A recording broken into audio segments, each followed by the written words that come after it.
produced by Kali Yuga, and it's contrary to the teachings of the Vedas. The Vedas support Achinta Beda Veda Tattva, inconceivable oneness and difference, as the pure absolute doctrine, and one can attain perfect love for Krishna when one realizes this principle. Mayatatam idang saram jagata vyaktamurtina matstani sarvabhutani nachaim teshvavashtita. The whole universe is pervaded by my form, which is beyond material sense perception. All living beings are situated in me, but I am not in them. So here we are. Is this a speaker? Yes. Oh, what is this? Speaker. Okay.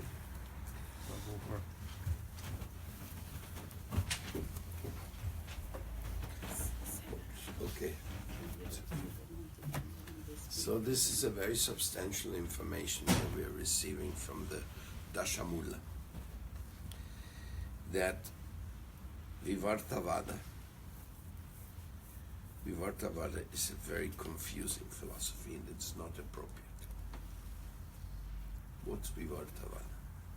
Vivartavada is the idea that everything is an illusion, that matter is an illusion, that the creation is an illusion, and above all, that individuality is an illusion. It's a very heavy statement.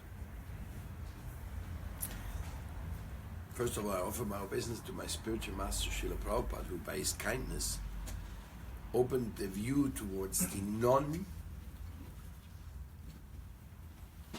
impersonal understanding of life. Because I was a follower of the Vivartavada or the Advaitavada. Why was I a follower of that? Well, because I didn't know anything else, number one. And you see, when you're coming from Christianity, you're coming from the duality of this world, where there is so much cruelty done in the name of God. You've really had it. And you don't want to hear about God at all. And anybody who says God, chastisement, or anything like that, you say, sorry, not for me. So to say, we feel like almost like when the Christians say either you follow us or you go to hell, we say you guys are already in hell because you have such a negative outlook on life, so terrible, and such a harsh and useless way of approach to life, where you're now. This is very hard, we don't like to talk about it because it feels like you're all filled with negativity. But it's not the thing that we are filled with negative. We just want to be free from this negative mentality that others are less than you. I mean, look at this. When the Europeans went to North America, all the way into the 1900s, they butchered and slaughtered the natives in the most cruelest of all ways and made legal legislation to justify it. In their constitution, they put it in writing. You can do that because they called it the law of conquest. If you're victorious, if you're conquering the country, if you conquered the country, then all the people are subjects of you. You can do anything you want. And if some people are savages, some people are opposing your reign, then just get rid of them. I mean, it's happening here. It's still happening. In Canada, they disappear. The Algonquin tribe girls, they disappear. They kill them. In Peru, just recently, the government of Peru sterilized 30,000 native women by force. So it's not something which already disappeared into the past and it's no more going on. No. we have this mentality of justifying violence over other living beings in order to just show our superiority, supremacy, and to steal lands. It's all about stealing land and money in the end of the story. Because if I don't kill them, they are there. That means they're going to claim, hey, this is my land. Leave me alone. So the negativity of this and that, whoever wants to say Christian, you know, the only answer to Christian is throw them all in jail. That's the only thing you can do with that. That's the only place where they belong if you judge what they were doing, no? Not saying that in the sense of an anti-fanatic thing, no. Anybody who has a philosophy of that he can put others in trouble like they do, they belong in jail and locked up for life. It's just too many of them. Who's going to feed them in jail? And we know that even in Orissa it's going on. They're going in the jungles and converting people with bribery and all these things and doing all kinds of nonsense, creating distrust and interruption in the community. They have no respect for others, you know. So that's why I turned against Christianity, naturally. I had to, just to be a sensible human being.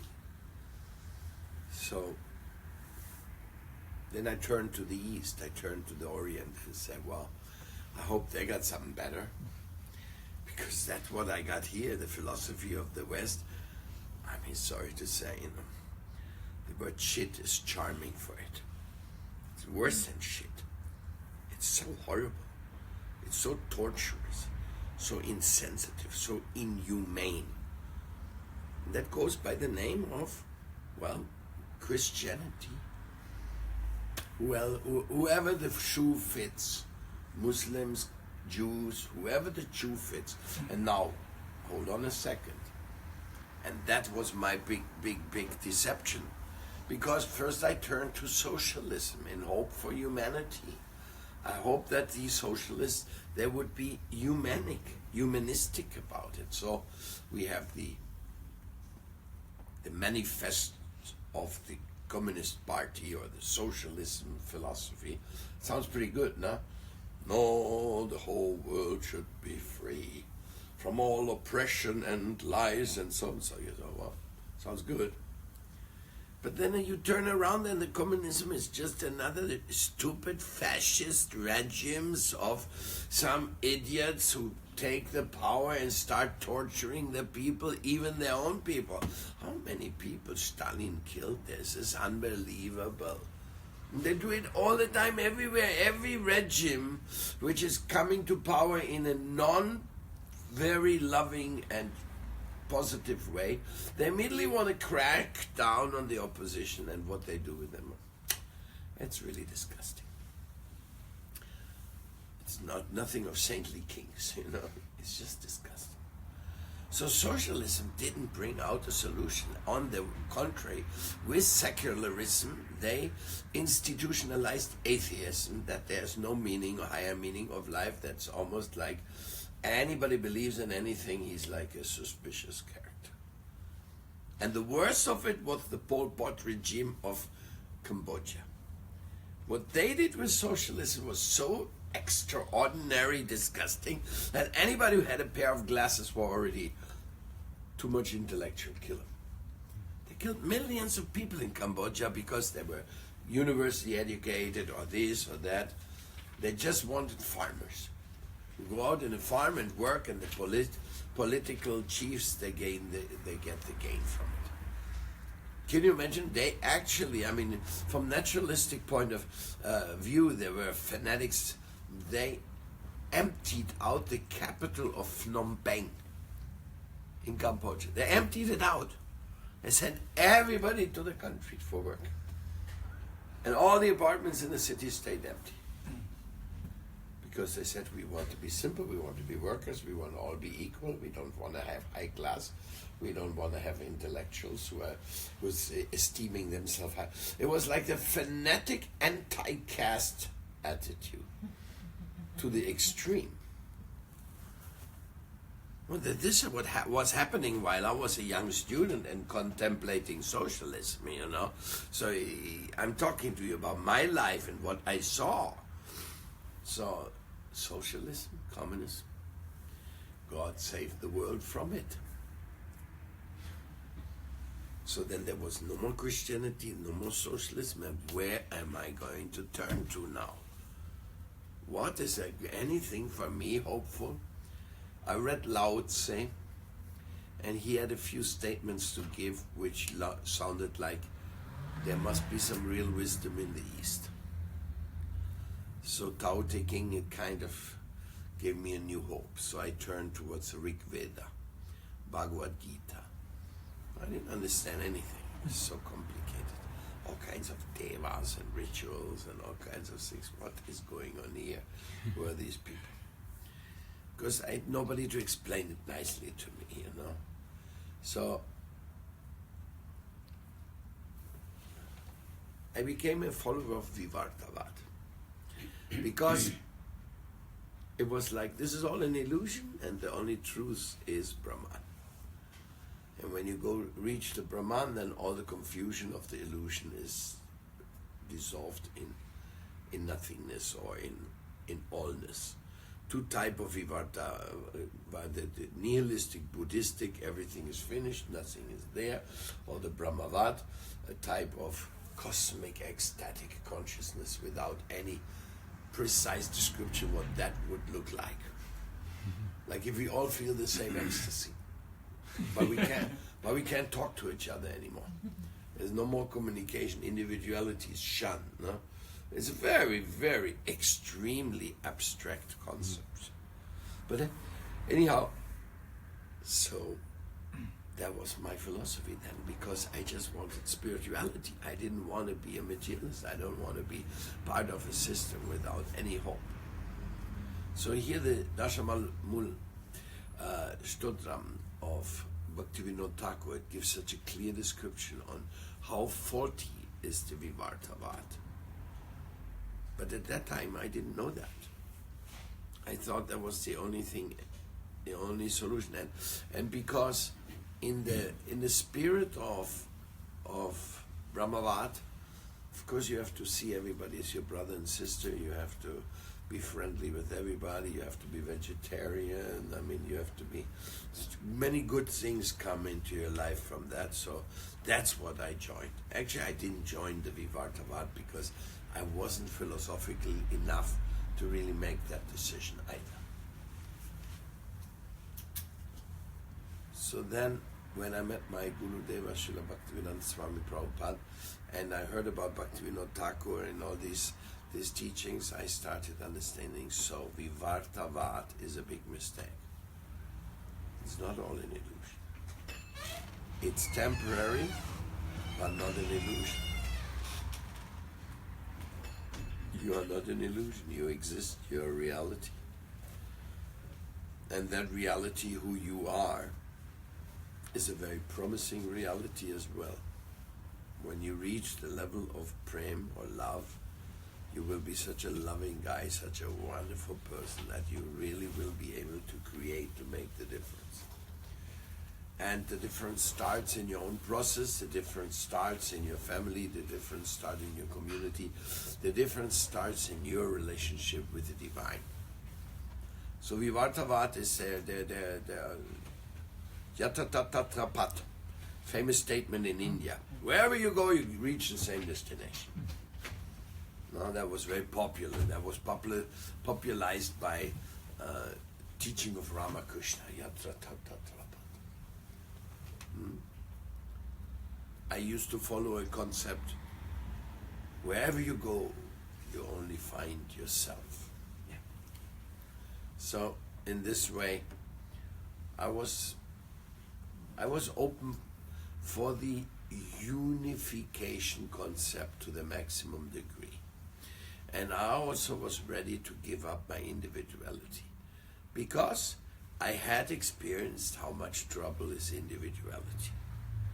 And it was like, okay, if individuality is such a painful, hopeless affair, why not better give it up? Why not forget about it? being individual and just be part of the cosmic all. What's wrong with that? Actually, there's nothing wrong with this, and the Vedas do give recognition to Sajuja Mukti, that it is possible to be liberated from individual pains and sorrows. It is possible. It's not prohibited. But what does it offer to you? Does it really give you what's response to the craving of your soul? Now here it says Achinta Beda Veda. Achinta Beda Veda is something absolutely fantastic. Achinta Beda Veda means it's simultaneously one and different. We are part of the all and we are different from the all. How do you, you need Achinta Beda Veda in many moments of life to understand the reality. No? Like we are one family, but we are individuals. You say, you're a member of the Vrinda family? Yes, happily. Are you the Vrinda family? No. I'm not. Then what do you mean? You are and you are not. Yeah, but simultaneously I am and I'm not. What's the big deal? Simultaneously I'm one of God's creation and I'm still an individual unit, functioning on my own principles, which given to me by divine destiny or creative power of the Creator. Because none of us created ourselves. We were not sitting in the laboratory or on the drawing table and says, okay, let me design that next body of yours. I want a hair like this, I want a nose like this, a skin color like this. None of us has done that. We know karmically, in a way we did, no?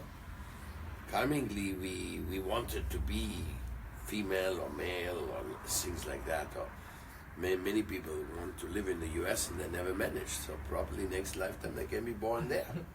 Something like that, So there is a lot of desire, is a pushing onwards, and in the desire is an amazing power. No, first you desire something, then you put it into practice. So you see how powerful it is. I had a desire to come to Sweden. Now here I am. Nobody obliged me to.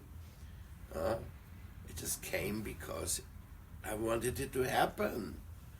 So the desire, they can bring you almost anywhere. And therefore the desires are a gift, which is also there like a driving power there, generating energy.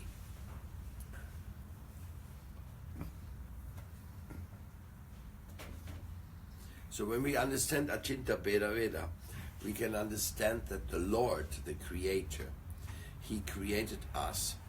He made us one with Him, and He made us different.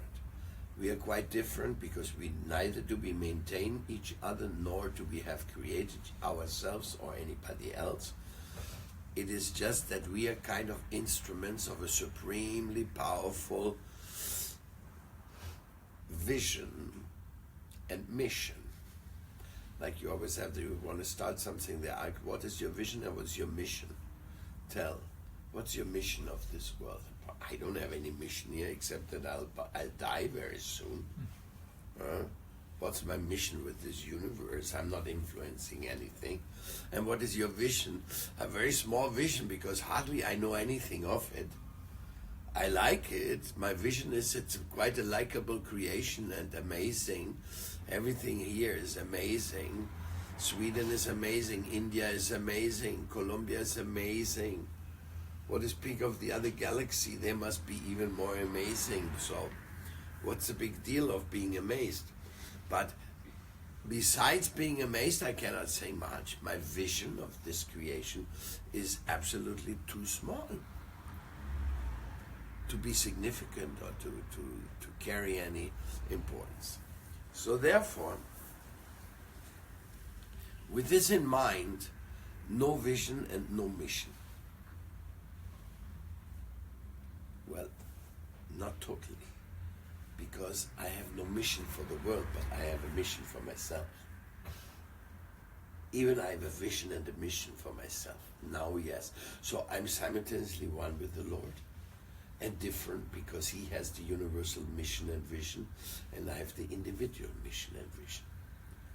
So that statement that man was made in the image of God, that's a very interesting thing, no? I mean, last not least, you all guys, you really look handsome, no? You can't deny it, you know, you're handsome guys. I mean, some of them get to the older side, a little bit, crumbles a little bit, but basically you could say everyone is a handsome guy and a handsome woman. I mean, the Lord hasn't created a whole lot of monsters like the Hollywood industry, you know. The Lord has created a bunch of real handsome people. And each one of them is searching for something extraordinary called love. That's the vision or the mission. So they want to be loved and they want to give love. That's not that bad, no? I mean, the people aren't that bad, you know. If you look individually, they have a mission to love and a vision that love is really the best thing to do. So we appreciate that. And the Vivarta, is that illusion? Is God's vision and mission an illusion? Because I'm part of God's vision and mission. Because I didn't bring myself into existence. So it must be somebody else's vision and mission. So is that illusion? Did God just create an illusion? Besides that, He not only created this body, but He created that curious guy inside, you know, this jumping soul who wants to know where I'm from, where I'm going, why I'm here, what's going on, who am I to worship, who am I to give thanks to for my existence. So was that Vivarta? Is that illusion? And then we go around, turn around, I think God is illusion Himself. First of all, we are illusion, now God is also illusion, no? Nice, and then we really like it. That's like Sigmund Freud, no? Yeah, the life is only about sex. What else you need? Just have sex, until you can't have no more sex and you do die. Huh? And if your sex life is not very fulfilling, you'll be traumatic, you'll be all kind of diseases going to come up in you, so you better make sure you have good sex life. Oh, Freud was received with the biggest embrace in the world. They study his ideas in every university, in the communist country, in the capitalist country, everywhere. They study Freud. He's so popular. Even though psychologists have distanced many away from him, but the popular idea of Freud is still being embraced. Nobody has openly and clearly defeated it as a wrong proposal. So in the same way, this idea that I'm illusion, God is illusion, all is illusion, so what? Like sometimes the illusion philosophers, they say, you and me, there's no difference. We are all one. It's all one. This is the all one philosophy that is kind of intellectually appealing, because we are all one. And the differences, like what is the duality, that is illusion. But our oneness is not illusion. That is another part. That's exactly what I'm explaining is what we call impersonalist philosophy. It's all one. But this idea of it's all one, that always stops at the point, at the moment of the purse. Nobody wants to be one with the other when you want his purse. Then all of a sudden we are not one anymore. So it's a kind of a silly idea that we are all one. I mean, not only the purse, also a time of food. Everyone wants to eat. And it's not that you're going to give up your food for others to eat. maybe you do that once or twice, but it will be not continual because we need to eat. So the Supreme Lord, He has given us so many wonderful things, but this idea that it is all one, this is really just word jugglery. Stupid word jugglery. And I know people who they juggle the words like that. I don't know why they do that. I guess they do that because they have not heard about Achinta Veda Veda. Because the Lord says, yes, you're one of me, because you're my energy, but you're totally different from me. And that's what's right there in the Ishopanishad. In that Ishopanishad, the Lord says, I'm the furthest away from you, and I'm the closest to you. I'm everywhere, and I'm nowhere to be found. That is the concept of Achinta Veda Veda. Not Vivarta, it's not illusion. Temporary manifestation, consistently floating atoms. That's a very nice concept, like in quantum mechanics, no? It's all floating energies and atoms and particles and again energies and becoming again particles and becoming again energy. And then they are floating outside of you and they're floating inside of you, and they just happen to float and float and float and float, and you're becoming nothing but a floating device without any idea of what is it all about. It's a very nice abstract. No? The quantum mechanics floating device conception. Just you cannot pin it down, you cannot define it. It's all floating. And since nobody is in control, so it's just like randomly floating. That's a nice, very secure understanding of life. No? I'm a randomly floating body which somehow or other has created this imaginary I am conception, because this incompatible combination of matter and spirit in my particular case had some element arose within me which we identify as ego or false ego, which gives me the notion of that I am existing. Like that philosophy?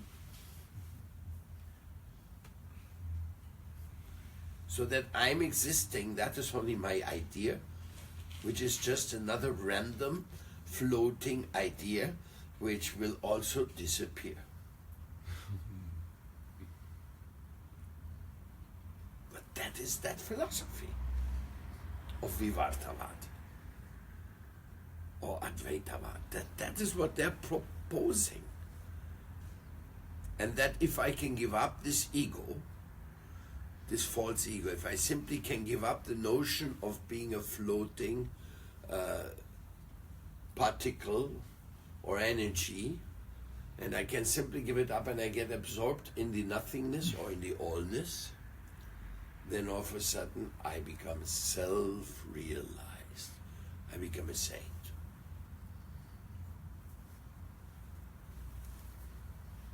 Then I can become a guru and have disciples and become a famous Advaitavad teacher,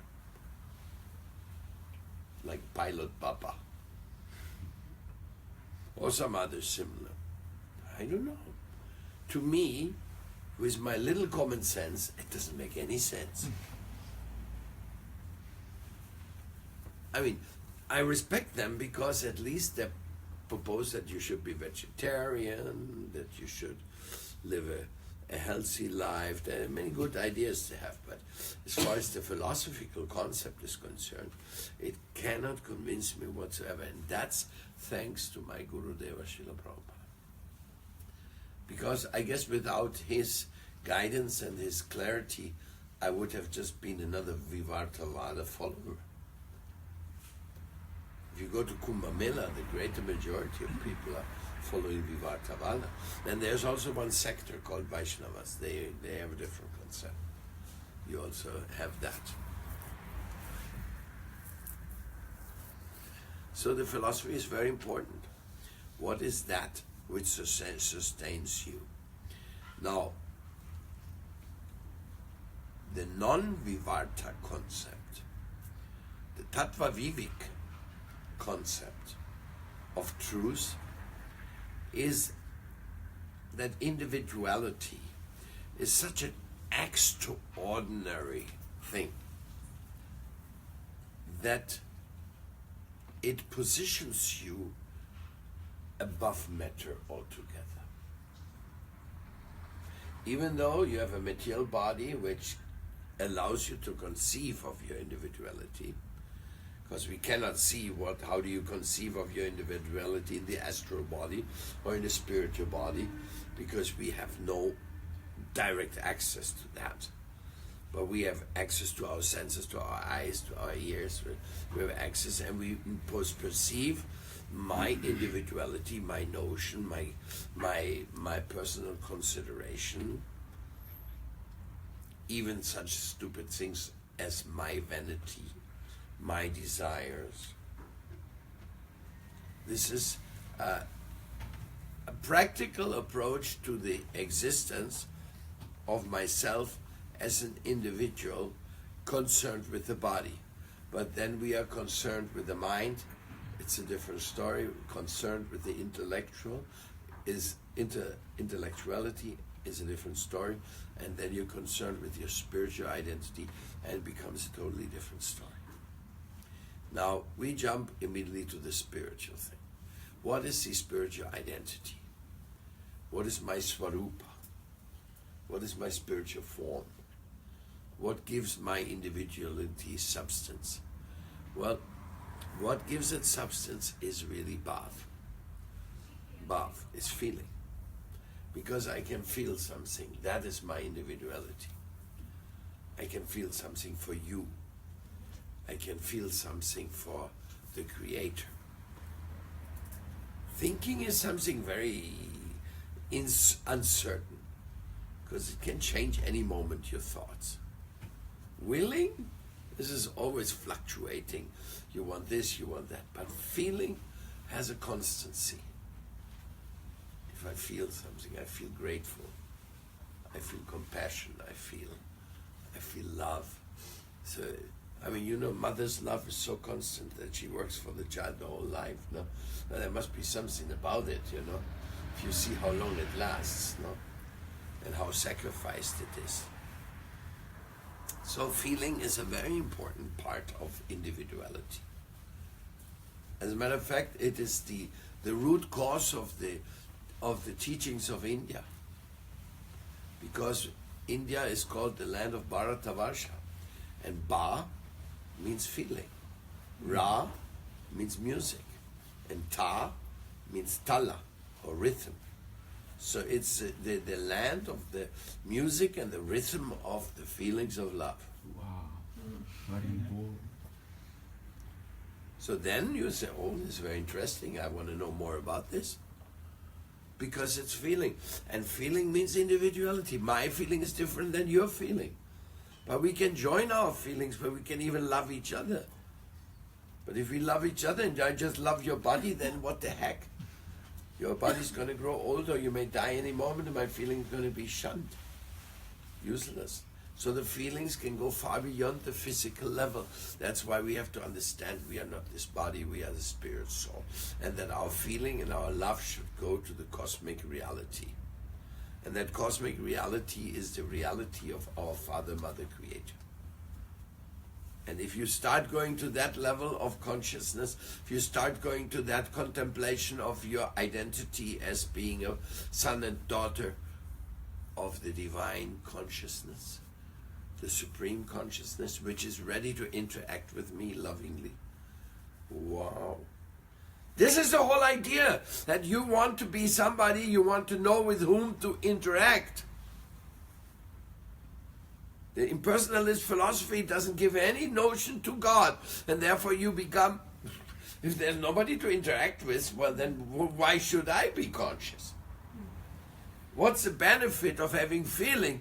There's nobody to feel anything for. Oh, I have such a feeling for who? I don't know. I mean, come on, you have a feeling for a cat. You have a feeling for a dog. You have a feeling for your children. You have so many feelings. You may have even feelings for nature and for Mother Earth and all that. But feeling is always focused on somebody to receive your feeling.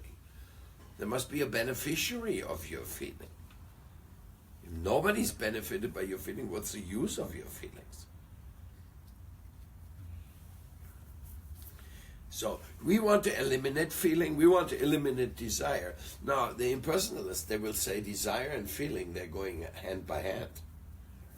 So they want to eliminate the desire, so then they also eliminate the feeling kind of a thing. But then again, they're lost, because then the Brahmavadis, they say, we are feeling cosmic love. I've heard many Brahmavadis saying that it's all love. Yeah, but love, what is love? Is love a feeling? How does love manifest? Do you want a love without any feeling, without any notion, without any individual perception? What kind of a love is that? Where the heck you bring that in? You're entering in the Brahman to love yourself or to love Brahman. But then if you're loving somebody, you are conscious of your individuality. So if you call the Brahman the Premadam, then you have to at least explain, who am I going to love there?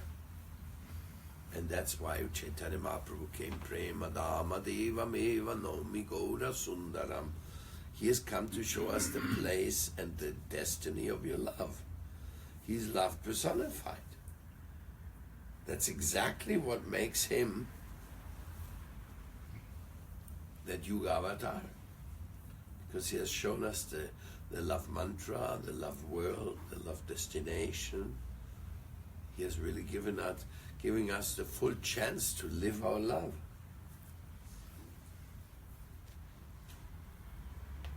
So Brahman is not Premadam.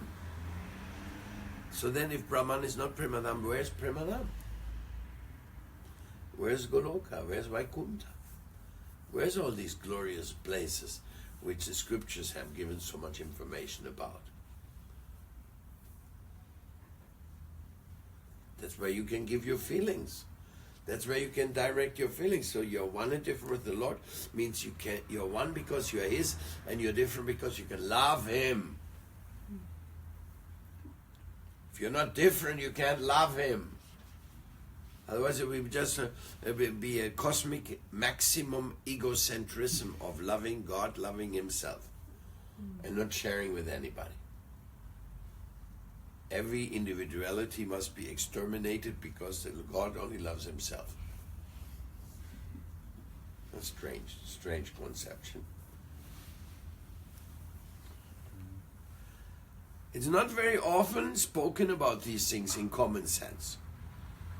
Some scholars in India, they will bring up some shlokas to substantialize their view.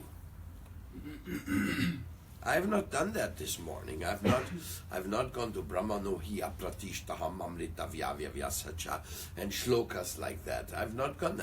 I simply approached you on this subject in the very common sense way, that we have to understand what is individuality and what is vivarta, what is illusion. God's creation is not illusion.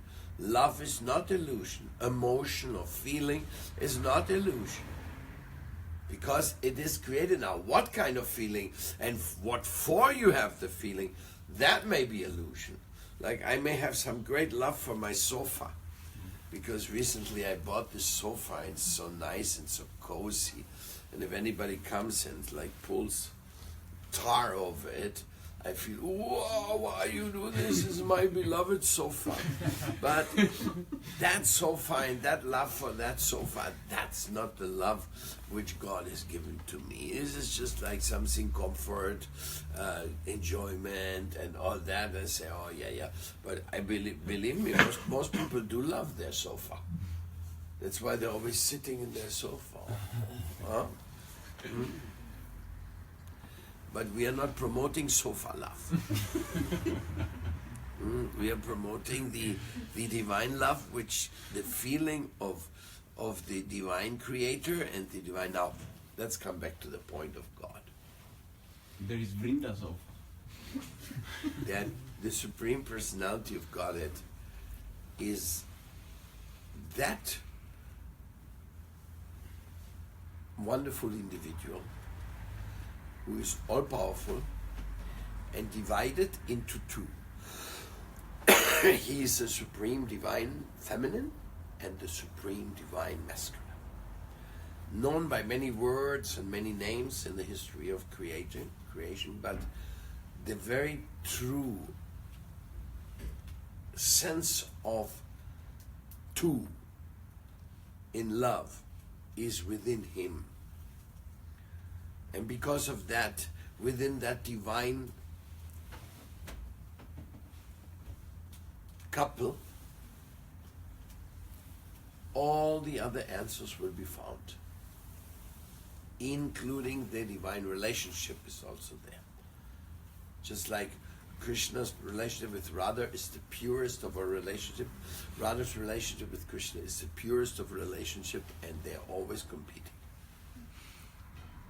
There's a constant, eternal competition going on, which gives a rise to all other competitions in the world.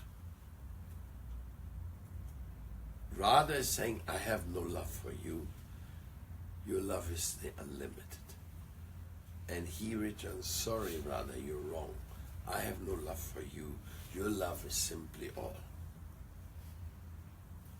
So by the role model principle, you have to understand that what Radha Krishna love means, it's exactly the opposite of what material lust means. Here in the material world is always saying, everybody's saying, my love for you is so great. But the divine, they say, my love for you is not there. I have no love for you.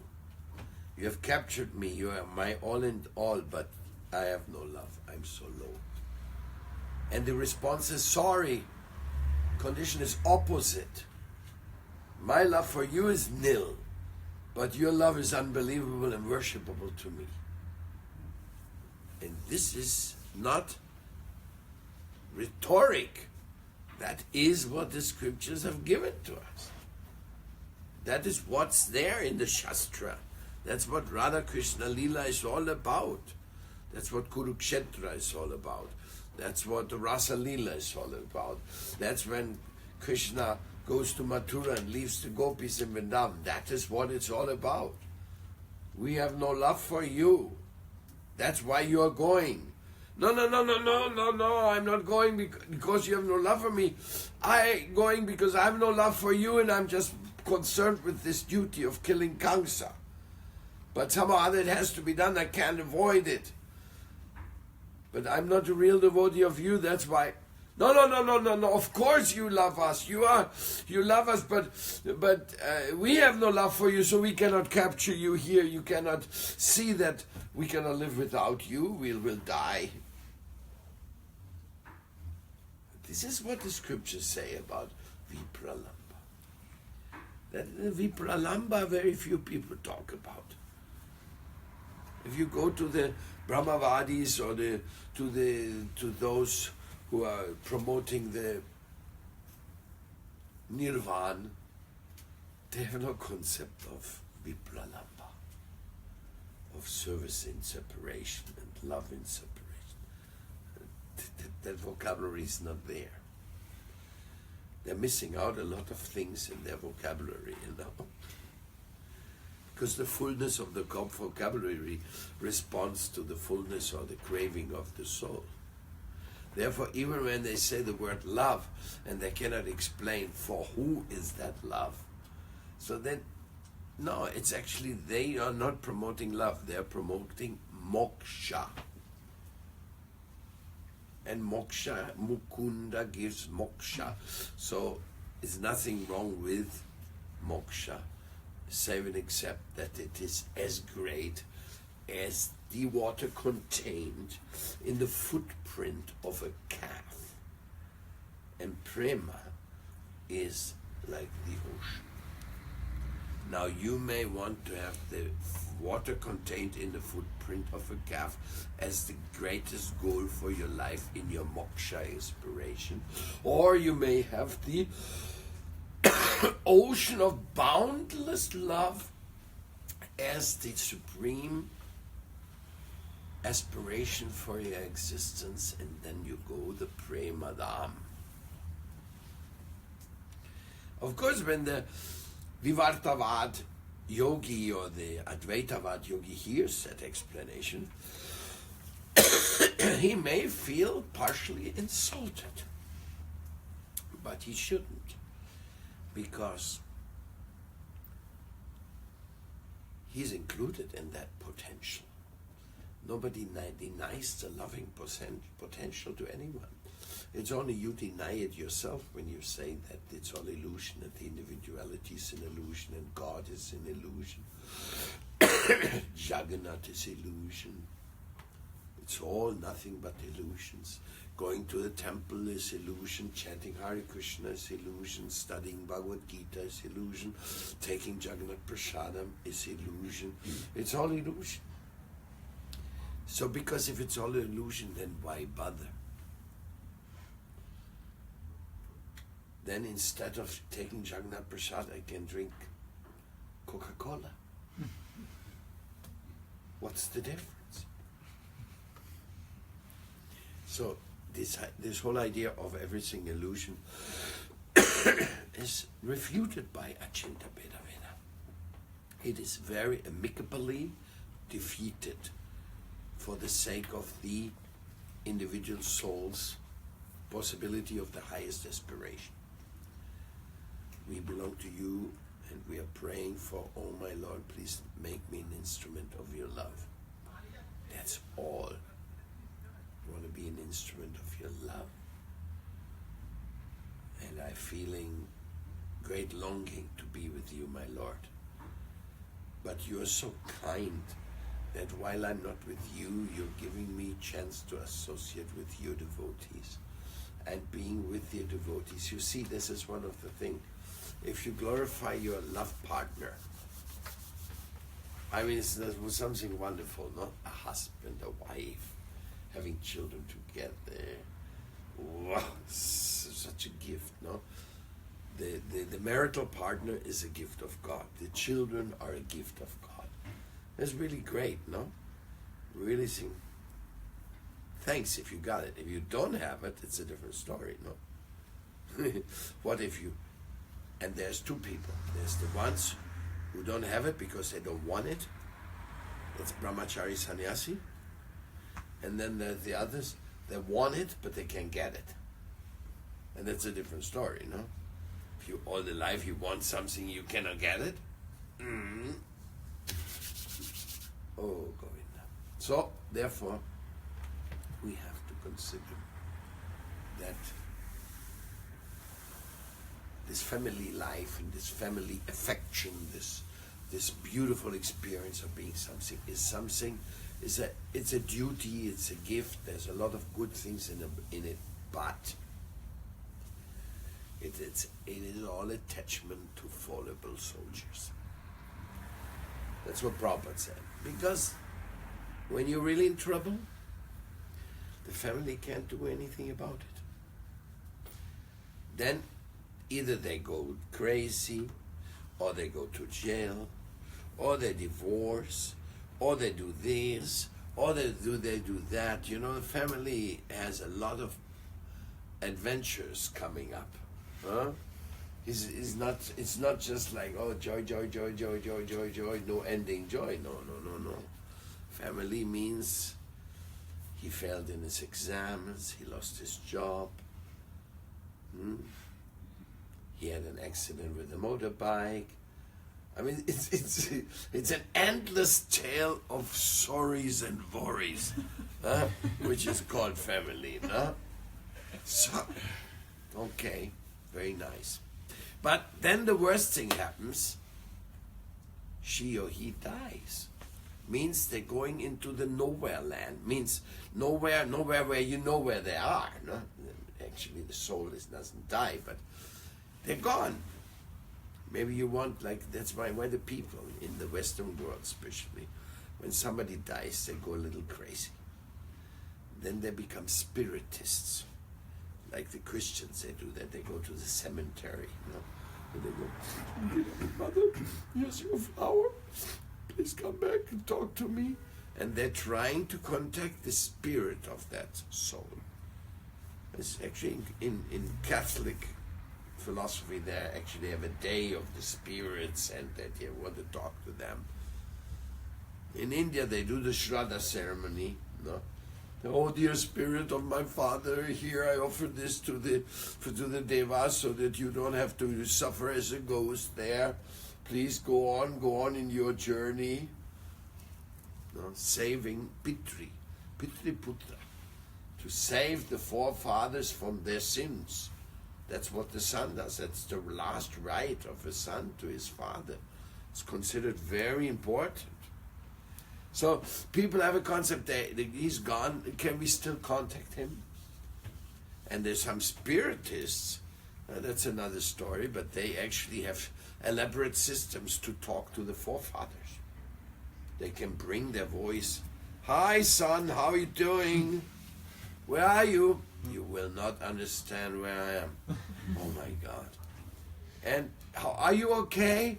I'm okay. So there's actually spiritists that do that, contacting the departed souls. You know that? No? Oh, this is very popular. So then the fallible soldier in the family, they're going to be gone. All you're going to have is a photo. This wasn't my husband. Didn't he look handsome? Where is he now? I don't know. Gone. So there is something better than the family. What is that? God family. God family. The God family. Yes. Thank you. It is the devotees of Krishna. They're the best family because they're always there. And when one dies, another one will be there. And you can love all of them, and you can become attached to all of them, and you can serve them sincerely, profoundly, and you can help each other, giving you a helping hand all the time. You can feel the joy of seeing each other, serving together, doing wonderful things for Krishna. Just like now we have recently it was revealed that in La Gomera, in the Canary Island, we have a retreat center now by the efforts of the devotees there.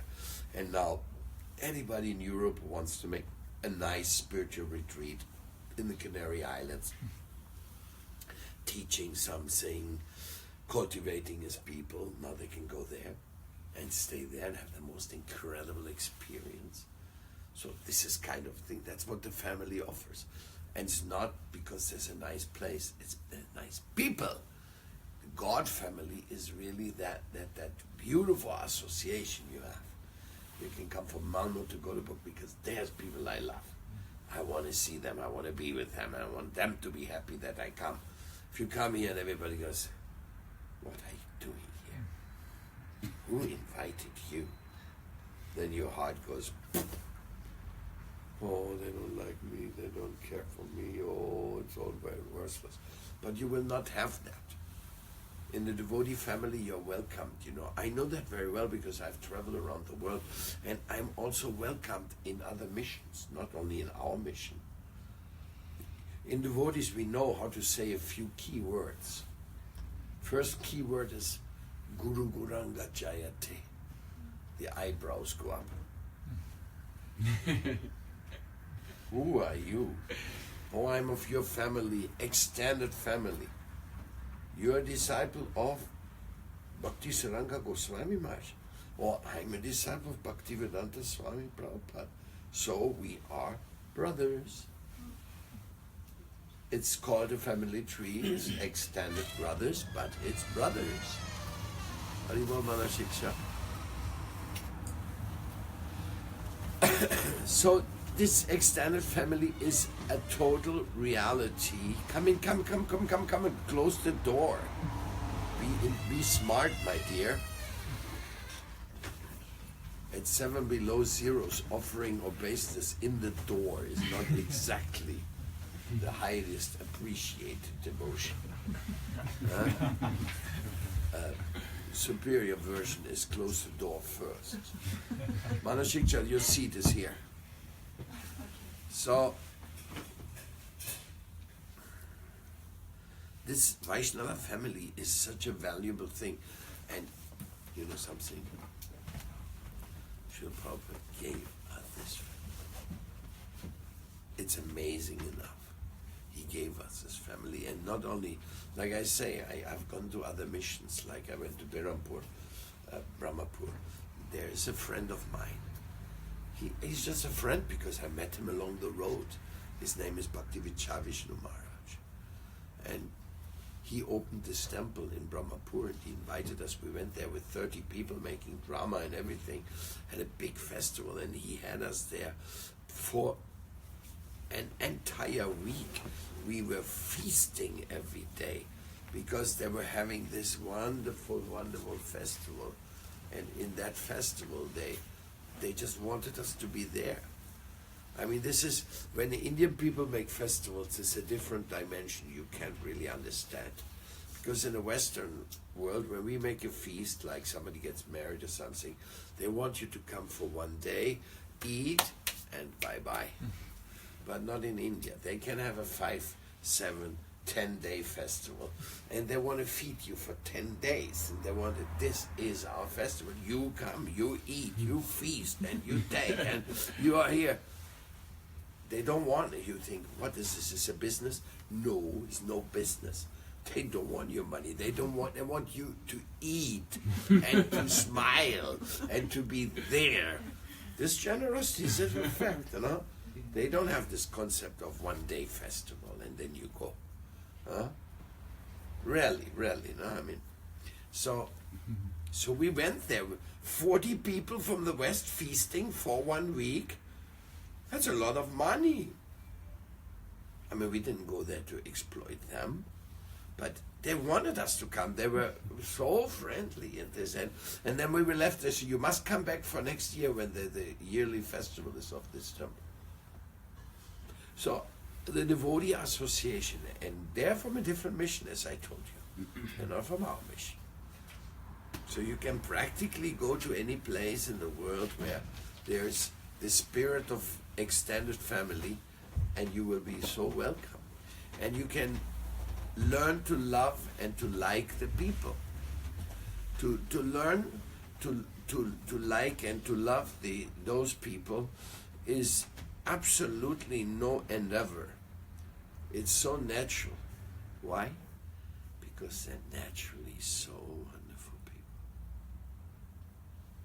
And I can say that from the depths in my heart. Anybody who has an inkling of an inclination towards devotion, he's immediately for us a great personality. Srila Rupa Goswami says, whoever chants Hare Krishna is our lifelong friend. Whoever has taken initiation and follows the vows, he is the dearest and deepest to us. And whoever is free of a tendency of criticizing others, that person, we worship him and we want to have his association all the time. So whatever the Vaishnava family extended under the idea is very large, it's very broad, incredibly broad. So that's why we are very lucky This is totally accessible. Sometimes people say, oh, but in the temple they have problems. Come on, knucklehead. Of course there's problems in the temple. Wherever people live, there's problems. Human beings means problems. Huh? I just told you all the problems you have with the family. Huh? But you have a temple. You have brothers and sisters in need. If they've had no problems, what are you going to do there? You're supposed to go there and help them with their problems or their services. So when you go to the devotees, you always feel included. They say, oh, Prabhu, you came for the Rasayatra festival. Oh, I didn't know the Rasayatra festival. Come. Here, make this garland, take this, make them immediately. Devotees always are engaging others. Not in their personal service, no, in the Lord's service. So this is something so amazing. Because normally, let's say somebody visits your home. Your home. Do you have any service for them? You're coming to my home. How are you? Nice, sit down. Something to eat? Want to rest? And now what? Maybe we can take a walk in the neighborhood. I show you my neighborhood. Then you have nothing more to do with them. You have no service for them. If you're very generous, you say sleep overnight. Let's have a little chatting in the night. And next morning, let's take breakfast. And then if the breakfast is over and he's still not packing his things, you start worrying. What is this guy all about? How long he thinks he can stay in my home? Huh? Because you have nothing to do for him, because you're an ego, a big ego person, and you don't dare to tell him, can you please clean my room? Can you please take care of the car? Can you mow my lawn? Can you do this? No, you're not so stupid that you think that you have a right to engage the person in your service. So therefore you don't have nothing to really share very much with others. They can come, admire your belongings, and you're feeling kind of comforted by that. Yes, this is my golf player. Huh? Oh, you also watch TV. Yes, this is my TV. So they can go around your house and admire all the things you have. When you go to America, you will not believe it. If you visit an American in their home, when you admire everything they have, their most treasured place they want to show you is where they keep their weapons. Yes, they have a special place in the house. You see the AK-47, and then they have these semi-automatic machines, guns, pistols, and you go like, yeah, and look, this is what we got. This machine gun is laser guided, you know. It will never miss. I think I came to the wrong house. This is how the material world is, I tell you. You cannot imagine it, that people actually treasure their guns. That's why they have so much problem. Yesterday they had, in front of the national capital, they had 7,000 pairs of shoes put out on the lawn, in each one with the name of a kid killed in a US school by the abuse of weapons by others. 7,000 kids killed. And still the National Rifle Association is so powerful in America, they will not budge an inch. You can go and just go in a shop and buy a gun there. With weapons you can come home and then you can just start shooting people. It's an amazing, strange world, no? I'm sure in Sweden it's not like that, no? So, anyhow, I just drifted to another subject here. I wanted to say that devotees are just extraordinary people, and they do not keep guns at home. They do not have. There's no business having guns for devotees. What do they keep? They have deities. And they show you the altar. And they show you all the crowns they got from India and all the nice things they have. And that's what the devotees share with you.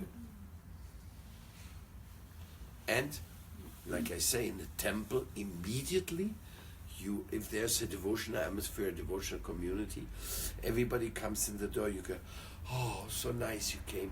Why? Because there's nobody to wash the dishes, you know. Can you please proceed to the kitchen and wash the dishes? I said, what do you mean? I just came here and you asked me to wash the dishes. Yeah, well, because it's your house. You're here, you're a member. If it's you're a member here, then why not wash the dishes? Why not clean the bathroom? That's the most fortunate place you can do. As a matter of fact, it's the most purifying place and thing to do is washing bathrooms and dishes. And this way you can show that you're really a member of the family. You can also do other things. You can give donations, you can paint the wall, you can compose a song, you can do anything for Krishna. It's so open. You can practically do anything for Krishna. It's just nice. Now, this is given to us by Prabhupada. Can we repay him for it? Is there any adequate response that we can give to Prabhupada for giving us sadhu sangha? Sadhu sangha, sadhu sangha, sarva shastra koi, lava mata, sadhu sangha, sarva siddhi hoy. By the association of those dedicated to the divine, even for one lava, lava means 16 fractions of a second. Even in that fraction, you can achieve the highest perfection. Sarva siddhi hoy. Sounds like exaggerated, no? But it's not. Because if I'm seeing a sadhu and that time I'm getting a stroke, well, that was it. Back to home, back to God. And I was looking at the sadhu and he said, Hare Krishna, and off he goes. So in a lava, in a fraction of a second, you can reach the highest perfection of life in the association of a sadhu. That's not fiction. That's not exaggeration.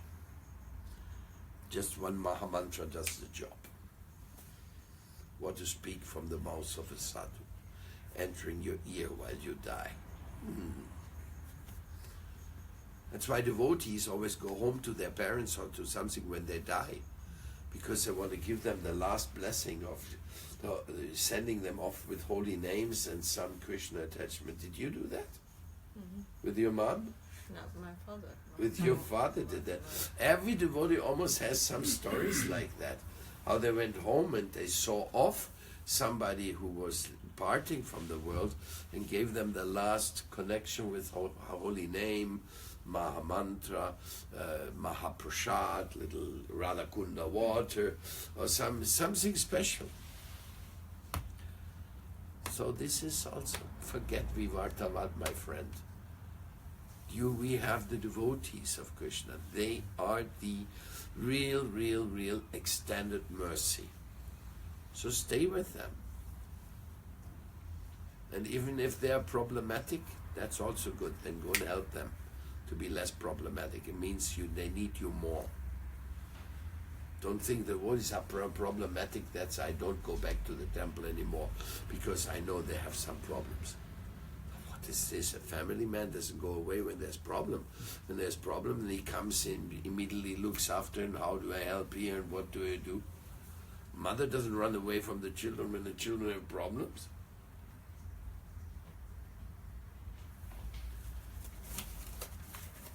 I hope you got the gist of it.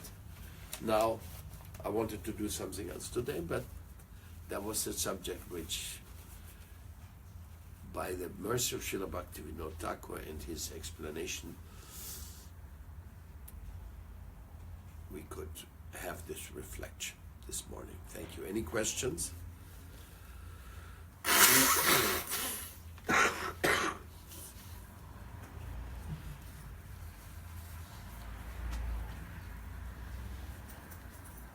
Any defense for Vivartavad? Brahmavad? Nirvanavad? Or Advaitavad? Go ahead. Pretty much. I live in Malmö, and as far as I know, I'm the only devotee of Vrinda Mission. And every time I'm in Malmö, I feel that I miss the Sadhusanga. Because the only thing that's important for me is to spend time with my family here. So what should I do? Should I move to Gothenburg, or what should I do? And that requires a more deeper analysis of what is your situation in life all about. But in general, you can say that the devotee is never alone, because all he does is tell everybody about Krishna. So if you cannot have the association of senior devotees who inspire you, you can be the senior devotee to inspire others. That means you're inviting everybody and giving lectures and talking about Bhagavad Gita, and that is such a pleasant thing to do, and it is so much mercy for Malmö that you may decide, I would love to live in Vrindavan, I would love to live in Gothenburg, but I cannot give up all these people who are now coming to me and looking forward to hear about these things. And so in that sense, one has to study how important is your being somewhere also. Like, I've been sent into places you will not even imagine. Small places. One time I came to an island. That island was in the Titicaca Lake, and it was uninhabited. And I fell in love with it. And I constructed some dwellings there in straw, just made of straw. And that straw there, it's a special straw.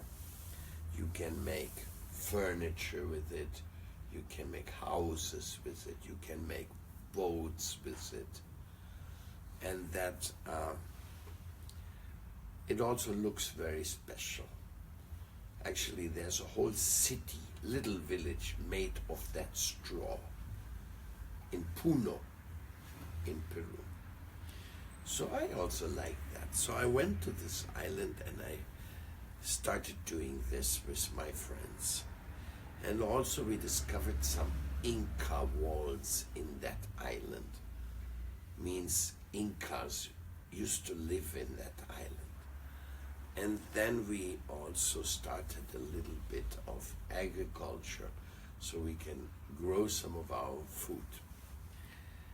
And then the next time I went, we had a festival there, and what happened?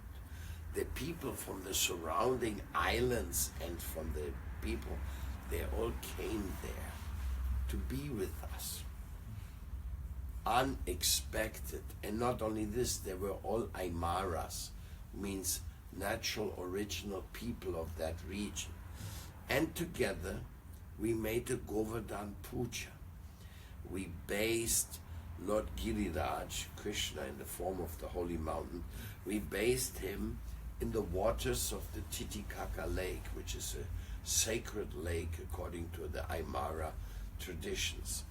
And I couldn't believe my eyes. The natives all wanted to bathe Giriraj also with the water, which is like, we call that Abhisheka in India. And then if you are personally part of doing Abhisheka to Giriraj, that means it's like high devotional service, very, very intense. And there we were in an uninhabited island and doing the seva with the people who came with their own boats. So, like you won't believe what plan Krishna has when he sends you to a place.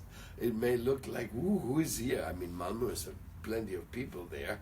So, from that point, I'm not so quick to judge. But sometimes a devotee is much better off somewhere else because a lot of service to do somewhere else, and where he is not so much service to do. That's a study of time, place, person, and circumstance. process. That is where it takes more time, cannot be done in a class. But so this in this way, if you want to visit that island, then look at the YouTube, Magic in the Titicaca, and put Krishna. Then you will find a movie which was made in this island by the ambassador of India. The ambassador of India, he came to visit us on this island, and he was so blown away that he made this movie about it and called it Incredible India, because that's the only thing you can say when you see how the world is being blessed by the blessings coming from Bharatavarsha. Then you can only say Incredible India.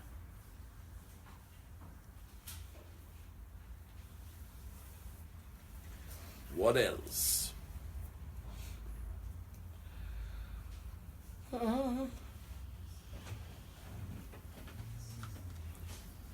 Yes, my dear. I would like to say thank you, Maharaj, for making this point about being one big family, you know, because I come from a different mission. So, but whenever I've been coming here to Gothenburg, I visit here, and I really feel like a part of this family. And it's like I've always seen how like everyone who chants Hare Krishna is one big family, you know. But there's all these divisions, but that's just doors, you know.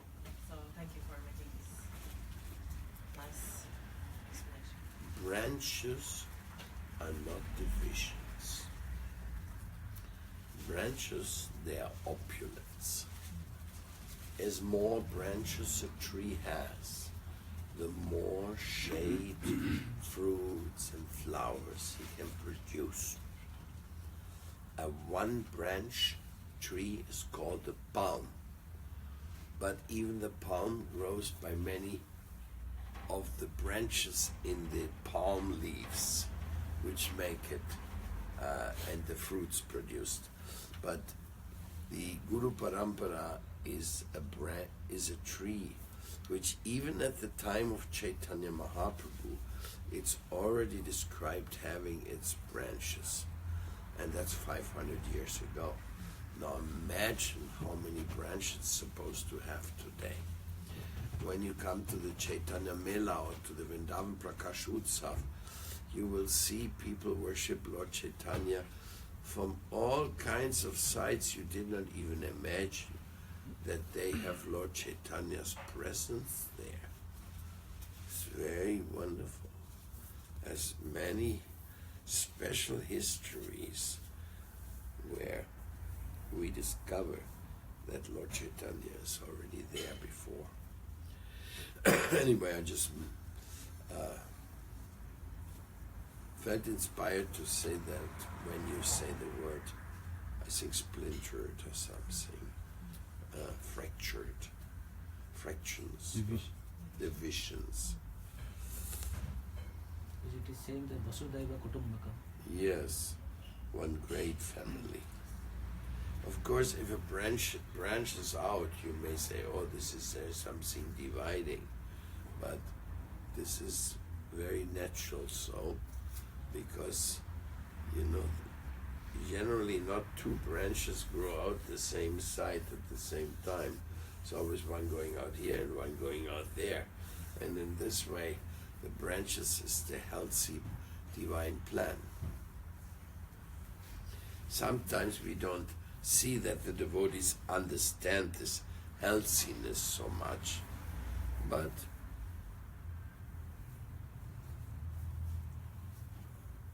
sooner or later they will have to understand that.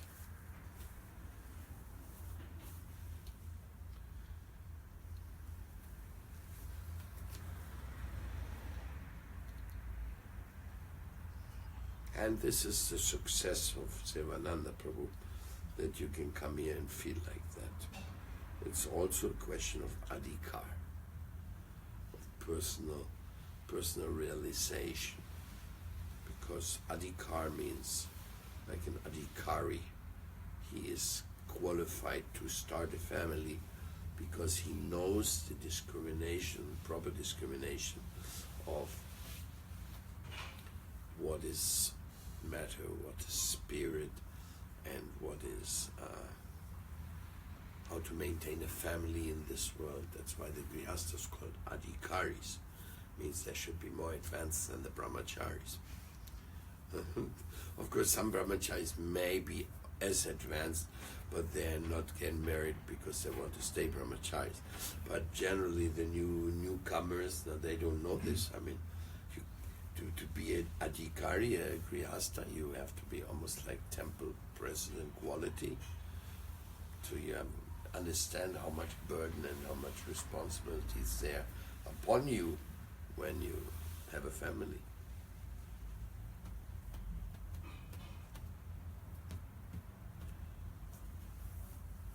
What else? Gurudeva, Yes. why bad things happen to good people sometimes? Because they have to give us the example to endure, even when you are tested to an extreme. So also good people, by their proper attitude, they can accept that Krishna is testing them for some reason. In South America we have another explanation. It says there's nothing bad which doesn't come for a good reason. So if there's something where you can't see the reason because it seems to you ridiculous, unreasonable, that just means you have the faulty vision. Because there is something, and there's plenty of examples to that effect. Like the one guy, he was very small, and the other one very tall. And the small one was so envious. Why are you so tall and I'm so small? So he always ran after the tall guy. And it was very hard because one step of the tall guy meant 3 steps of the small guy. So one time as they were walking, they reached an area of quicksand. And the tall guy stepped in the first and immediately went down in the quicksand. And the small one, he didn't reach there yet, so he saw him going down. He says, "My God, good that I'm small."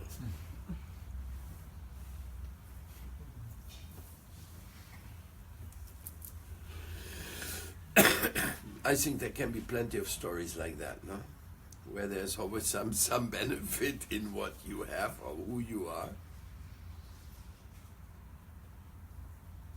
Winston Churchill said once, the best way out of problems is through it. If you run away from a problem, when you come back, it is still there.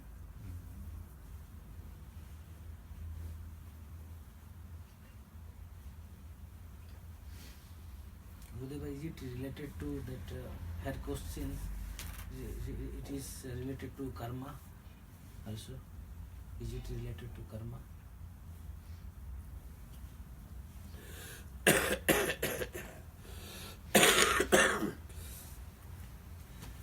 Which question? Her questions. Oh, Good is thing, it related bad to karma? Obviously, everything is ruled by karma. karma? But despite the karma, sometimes we don't understand how it works. As a matter of fact, the karma is unpenetratable.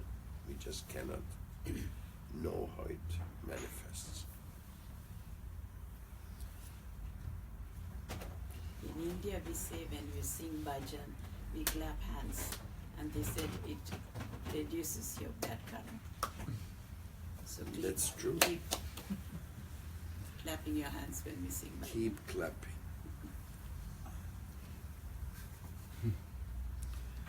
Any more questions? Otherwise.